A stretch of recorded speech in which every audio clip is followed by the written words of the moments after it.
Right now, more Americans die every year from drug overdoses than they do in car accidents. Let me say that again. We have got more of our fellow citizens dying every year from drug overdoses than they die of car accidents. Today, the House continues to work on legislation to address the heroin and opioid epidemic across this country. And for those of you who were at our press conference yesterday, you heard from Susan Brooks and Bob Dole, authors of 2 of these initiatives. All told, by the end of this week, we are acting on 18 bills to deal with this. I'll actually be signing one of them today. It is S32, the Transnational Drug Trafficking Act. This allows prosecutors to go after drug traffickers in foreign countries if we believe their drugs will make it to our shores. So that is going to the president's desk today. But one reason we call this an epidemic is because it cuts across all demographics. It affects families everywhere in America. Take youth athletes. Youth athletes get injured, and then they're prescribed some medication. Before they know it, they are on the path to dependency and addiction. Yesterday, we passed a bill introduced by Pat Meehan of Pennsylvania to help families and students deal with these dangers. You can also be born with a dependency. This is the saddest story of them all. That actually happens every 25 minutes in this country. These babies struggle to eat or even breathe. Yesterday, we passed a bill introduced by Evan Jenkins of West Virginia to help protect infants and to make sure that they get a healthy start. The next step here is that we will take all of these bills we are passing out of the House and go to a conference committee with the Senate. Then we intend to send a bill to the president's desk. And I hope that each and every one of you will be back here when we sign this bill. This opioid epidemic is something that we have to get on top of. I'm very proud of the Republicans and Democrats that have come together to address this situation, because this really is about people's lives. It is about whole communities that are being torn apart. And I believe we can win this fight, and we must. Questions? Chad. Thank you. I've been reading the joint statement that you and Mr. Trump put out a few minutes ago, and I know it's the first meeting, but I like to divine out of that statement that you just want to beat Hillary Clinton. You're having trouble. That is true. We do want to beat Hillary Clinton. But that can't be the only point of unity here. You're having trouble passing the budget here in the House. What makes you think you can get on board with some of the things that Donald Trump is talking about when it comes to policy? Let me say this. I think we had a very encouraging meeting. Look, it's no secret that Donald Trump and I have had our differences. We talked about those differences today. That's common knowledge. The question is, what is it that we need to do to unify the Republican Party and all strains of conservative wings in the party? We had a very good and encouraging, productive conversation on just how to do that. It was important that we discussed our differences that we have, but it was also important that we discussed the core principles that tie us all together. Principles like the Constitution, the separation of powers, the fact that we have an executive that is going way beyond the boundaries of the Constitution, and how it's important to us that we restore Article 1 of the Constitution. You know, it's the principle of self-government. We talked about life and how strongly we feel about this core principle. We talked about the Supreme Court and things like this.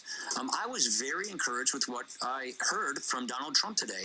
I do believe that we are now planting the seeds to get ourselves unified, to bridge the gaps and differences. And so from here, we're going to go deeper into the policy areas to see where that common ground is and how we can make sure that we are operating off these same core principles.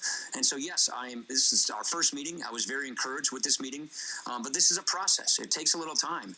You don't put it together in 45 minutes. So that is why we had, like I said, a very good start to a process on how we unify. But that's it. You don't think that it's an issue of Jonathan.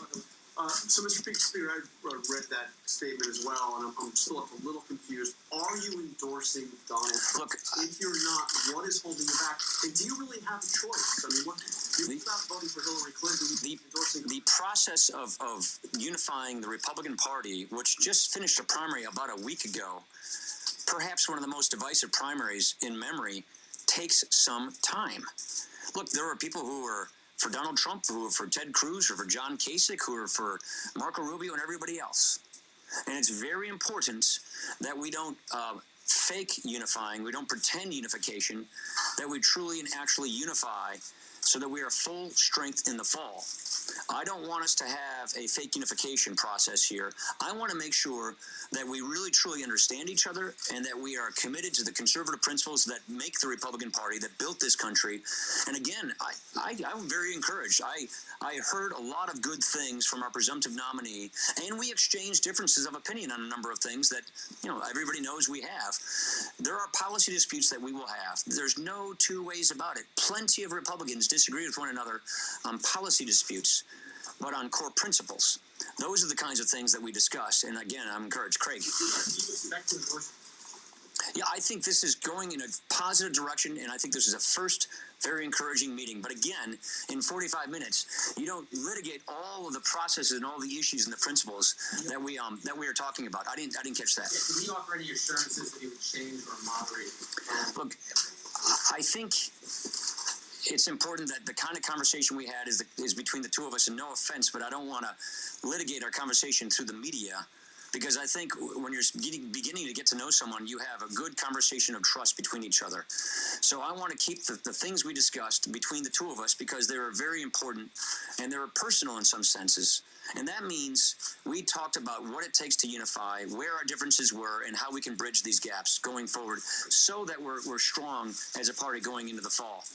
Let me give Wong. Mr. Trump reiterated his desire to see you as the chairman of the convention in Cleveland, and is that a role that you still want? He did. I am the Speaker of the House. I am happy to serve in this capacity at the chair of our convention if our presumptive nominee wants me to do so. I see that as it's the delegates who technically make that decision, but I would honor the decision of our presumptive nominee, and he did express that interest. Let me go, Halpern. To what extent, based on his past statements and what he said today, do you think he's committed to reducing his view on the scope and size? Yeah. So, and what do you think of his personality? His personality, I thought he was a very good personality. He's a very warm and genuine person. Like I said, I met him for like 30 seconds in 2012, so we really don't know each other, and we started to get to know each other. So I actually had a very pleasant exchange with him. That's point number one. Point number two, look, there are just things we really believe in as conservatives. We believe in limited government. We believe in the Constitution. We believe in the proper role of the differences in the separation of powers. We believe in things like life. I know not everyone is pro-choice in our party, and we accept all comers, but we are a majority pro-life party, and these are things that are important to us. And so we just had a good exchange of views on these kinds of issues. I think he's over having the same conversation with the Senate right now. Our leaders met with him, and everybody expressed opinions and exchanged ideas. And so the point of this is, I think we're off to an encouraging start. It is important that we get ourselves to full strength so that we can win in the fall, because the stakes could not be higher. But it takes more than 45 minutes, Mark. But specifically on reducing the size of government, you're someone who's committed. We discussed those issues at great detail. Mr. Speaker, you have defined modern conservatism along the lines of entitlement reform, pro-trade, and immigration, both on the Muslim ban and dealing with the issue comprehensively for those who are not Muslim. When you say few problems in this joint statement, aren't you papering over these rather sizable differences in not only how conservatism is defined broadly, but how you have tried to define it for this House conference? Right. So I represent a wing of the Conservative Party, you could say. He's bringing a whole new wing to it. He's bringing new voters that we've never had for decades. That's a positive thing. The point, though, is, can we agree on the common core principles that unite all of us? We will have policy disputes. There's no two ways about that. All Republicans did. Mitt Romney and I didn't agree on everything in 2012. So we will have policy disputes. I'm not interested in litigating the past. I am interested in going forward and seeing where that common ground exists to make sure that we can have a unified Republican Party. That, yes, there will be different Republicans that have different views on various policy ideas. The question is, can we unify on common core principles that make our party, and by the way, the principles that built this country, and I'm very encouraged that the answer to that question is yes. Before the convention, do you intend to endorse before the convention, Mr. Speaker? I have one more over here. Hi, Speaker Ryan. Sorry, the ladies first. Yes. You just mentioned the millions of new voters, and he's bringing in new people. I was wondering how you actually interpret his success. Is it going to mean the fundamental realignment of the party because of these new voters that he's bringing in? Just how do you interpret his success? It's really kind of unparalleled, I think. He has gotten more votes than any Republican primary nominee mark right in the history of our country. And this isn't even over yet. He hasn't even gone to like California yet. So it's really a remarkable achievement. So the question is, and this is what we think we can be a party to helping, how do we unify it all? So this is really a big and growing movement. How do we keep adding and adding and adding voters while not subtracting any voters? And to me, that means a positive vision based on core principles, taking those principles, applying them to the problems facing our country today, and offering people positive solutions and speaking to people where they are in life, addressing their anxieties, and show that we have a better plan. Look, here's what we agree on. A Hillary Clinton presidency would be a disaster for this country. It's effectively a third Obama term. And the other thing we all know is most Americans do not like where this country is headed. 7 out of 10 Americans think America is on the wrong track. We agree with that. So the question is, can we unify around our common principles to offer the country a compelling and clear choice and an agenda going forward so that the men and women of this nation get a real and honest choice about how to fix this country and get us on a better track? And I am very encouraged that we can put that together. I'll go one more in the back. Thanks for calling us on in the cheap seats. Yes, you got here late. After your statement last week on CNN, Donald Trump said he was not ready to support your agenda. Did he change his mind today? I assume you talked about Confident America agenda, and did he say he supported on that? We talked about all of these issues, and our policy teams are meeting to just walk through details. So again, this is a process. We just began the process. I'm very encouraged at the first meeting of this process, and going forward, we're going to go a little deeper into the policy weeds to make sure that we have a better understanding of one another. All right. Thank you very much, everybody. Appreciate it. Thank you. The headline there, Speaker Ryan saying he was very encouraged by the meeting he had with Donald Trump, who is still in Washington, D.C., continuing the series of